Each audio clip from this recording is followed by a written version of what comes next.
Now, a question I'm often asked about the car is around the flat floor that runs on this thing.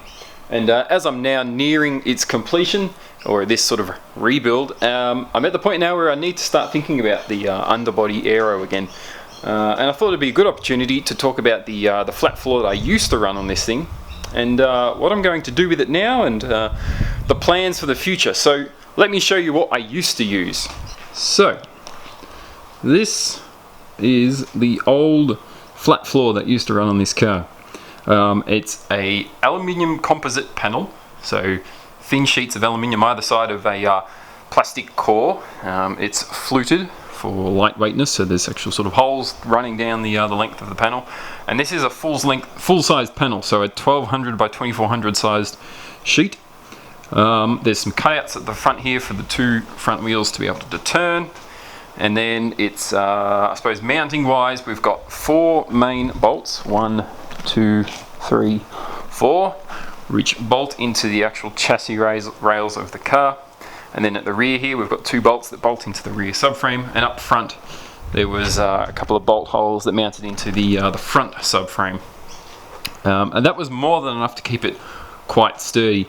You can see it's obviously got plenty of battle scars over the years. It's hit curbs and a road and things as it's gone around corners, or I've pushed the limits a bit too far and gone off the track. But fundamentally it's held up fairly well. It is a little bit weighty. If I lift this up, you can see I can lift it with one hand, but yeah, it's not exactly lightweight. But you know, look, for what it is, it's fit for purpose, I guess is the point. Width-wise, it's not quite as wide as the car. These come to about the width of the sort of the pinch welds on the body of the car, which is these sections here. So it's wide, but it's not super wide. And then if I lay it down flat, you can see what it is from the top.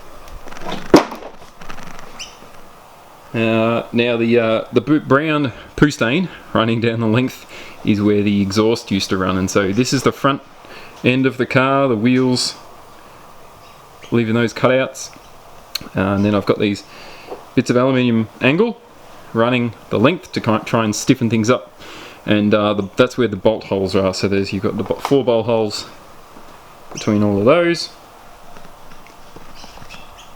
And those bolt holes bolt into the, you can sort of see the line there, the frame rails of the car. The exhaust did a bit of a number on it here. You can certainly see it toasted things. I since wrapped the exhaust with some of that titanium heat wrapping stuff, and that seemed to certainly help with sort of resisting the heat. And there was a cutout here and a cutout at the front there for fitting the exhaust, because it was pretty tight. Yeah, on this side you can see things are, you know, it got a little grimy, it got a little bit warped from the heat and whatnot, but fundamentally it seemed to work okay.